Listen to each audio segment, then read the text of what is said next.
नमस्कार. लोकप्रिय अभिनेत्री मानसी नाईकची सोशल मीडियावर एक पोस्ट आता प्रचंड व्हायरल झालेली आहे. ती दुसरं लग्न करते की काय अशा चर्चांना आता उधाण आलेले आहे. तसेच भली मोठी पोस्ट लिहत पोस्टच्या शेवटी ती म्हणते, आपला साधेपणा हा भाबडेपणाच्या मार्गाने जाऊन बावळटपणा ठरू शकतो. माणसं जोखणं जमायलाच हवं. समोरच्या माणसाचं असत्य रूप आपल्याला माहिती असूनही आपण ते माहिती नसल्यासारखं दाखवणं आणि त्याच्या वागण्यातून दिसणारे विरोधाभास अनुभवणं ही गमतीशीर गोष्ट असते. खोटं नाटं उलटपालट बोलून वागून आपण समोरच्याला फसवू शकतो असं काही लोकांना वाटतं. त्यांच्या वर्तनातल्या विसंगती आपल्या लक्षात आलेल्या असतात.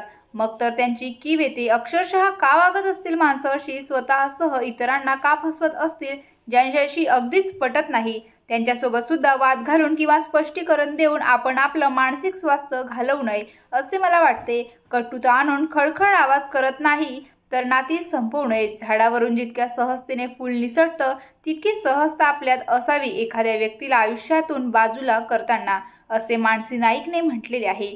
तिची ही पोस्ट आता चर्चेत आलेली आहे. आता तिने तिच्या नवऱ्याला ही पोस्ट केलेली आहे असे अनेक नेटकऱ्यांचे म्हणणे आहे. तसेच आता एखाद्याला बाजूला करणे, आता तिची ही पोस्ट चर्चेत आलेली आहे. आता ती तिच्या पतीला बाजूला करून दुसरं लग्न करते की काय, आता अशा चर्चांना सोशल मीडियावर जोर धरलेला आहे. तुम्हाला काय वाटतं? मानसी नाईकचं दुसरं लग्न झालं तर तुम्हाला आवडेल का? मला कमेंट बॉक्समध्ये नक्की कळवा. धन्यवाद.